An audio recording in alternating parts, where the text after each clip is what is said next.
Hey everyone, welcome to today's explainer.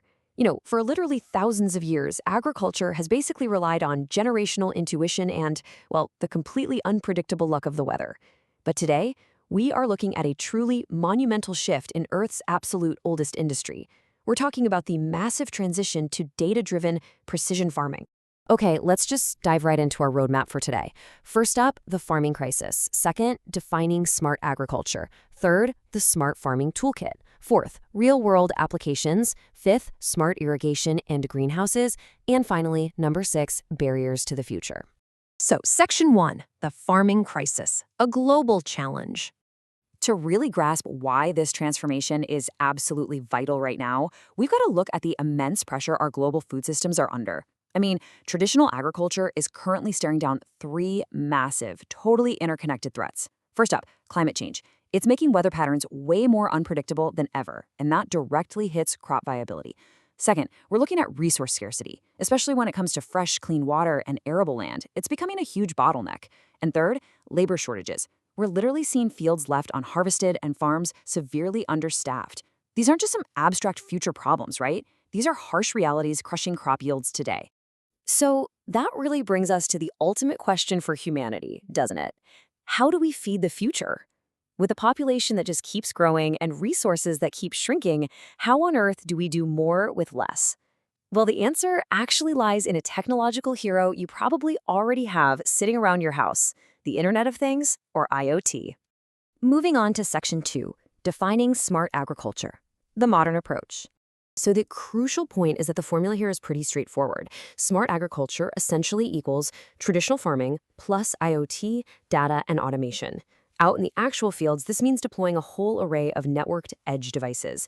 These devices are continuously streaming telemetry data on soil conditions and microclimates. So rather than relying on just gut feeling or guesswork, these setups enable real-time, completely automated agronomic decisions using closed-loop control systems. It's a real game changer. All right, Section 3, the smart farming toolkit, the nervous system. I want you to think of this tech stack almost like a living organism. Step 1, the sensors, well, those are the senses. They're out there measuring soil moisture, temperature, humidity, nutrient levels, you name it. Step 2, the actuators, are basically the muscles.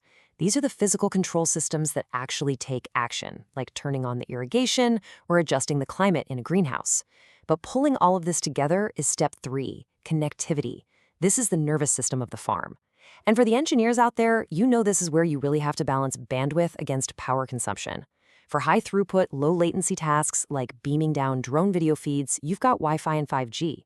But wait, for remote, battery-operated soil sensors scattered across miles of farmland, engineers rely on LPWAN protocols. That's low-power wide-area networks like LoRaWAN and NB-IoT. Those allow for small payload data transmission over huge distances without draining device batteries for literally years. Pretty brilliant, right? All this telemetry data gets routed to Step 4, cloud platforms.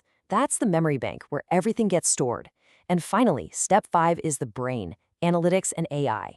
That's what generates the insights and automates the entire farm's response. Which brings us to Section 4, real-world applications, beyond the tractor. Now, what's really interesting about this is the sheer scale and variety of the applications orbiting this central Internet of Things cloud. Look at UAVs or drones. They aren't just out there taking pretty pictures, they're providing multispectral imaging for active crop surveillance and precision spraying. By applying resources exactly where they're needed, precision farming absolutely slashes waste. Meanwhile, supply chains are using tracking telemetry to monitor produce straight from the dirt all the way to the grocery store. It ensures transparency, food safety, and drastically cuts down on post-harvest loss. We're even seeing IoT managing the super delicate closed-loop ecosystems in aquaponics farms and monitoring forestry environments to keep tabs on forest health. The whole shebang, the entire agricultural ecosystem is becoming totally interconnected. Let's zoom in a bit for Section 5, smart irrigation and greenhouses. Precision in practice. Okay, so traditional irrigation basically runs on blind schedules, right? It wastes massive amounts of resources by watering regardless of whether the dirt actually needs it. Smart irrigation completely flips the script by utilizing buried soil moisture sensors. The system continuously figures out the exact volumetric water content right there in the dirt. Then it triggers the water actuators only, and I mean only, when the moisture levels drop below a strict, algorithmically defined threshold. It completely eliminates blind guessing, saving insane amounts of water while simultaneously boosting crop yields. And that exact same precision applies to greenhouses, which are specifically designed to provide a highly conductive environment for plant growth. Using our IoT toolkit, sensors constantly monitor the temperature, the humidity, soil moisture, light, and even carbon dioxide levels. And when the environment drifts away from that perfect, ideal state, boom, the system automatically triggers actuation devices. It might open valves to release water or flip switches to fire up the ventilation fans.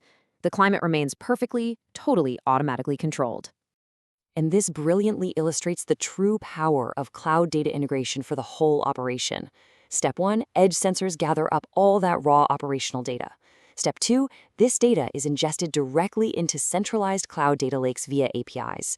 Once it's safely stored in Step 3, analytics engines start applying machine learning models to these massive historical data sets. They're finding patterns that us humans just simply cannot see. The cloud correlates hyperlocal weather events and nutrient strategies right against the ultimate crop yields. Then, and here's the best part, it continuously pushes optimized, updated algorithms back down to the farm's local control systems. So the farm isn't just reacting anymore, it is actively learning how to grow food better over time. But of course, we have to talk about Section 6, Barriers to the Future, the hurdles ahead. Look, while this all sounds like some kind of perfect, utopian solution, we definitely have to ground this explainer in reality.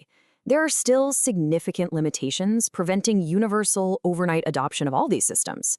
First off, poor connectivity in rural areas. Honestly, all those fancy cloud analytics and 5G networks don't mean a thing if the farm has zero cell service. Second is the incredibly high initial investment cost to get all this hardware up and running. Third, we've got data privacy and cybersecurity risks. Farms are literally subject to hacking now, just like an IT company. Fourth, there's a real lack of digital skills among many traditional farmers, who are understandably way more used to manual tools than network protocols.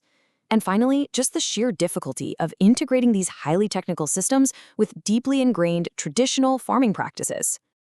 Overcoming these hurdles is without a doubt the next great challenge for the agricultural industry. But one thing is absolutely certain, the transformation has begun, and the fields are coming online. So the next time you sit down for a meal, I want to leave you with this one thought. Is the food on your plate grown by tradition, or is it grown by data? Thank you so much for joining me on this explainer today. I really hope you found it as fascinating as I do. Keep learning, and I'll catch you next time.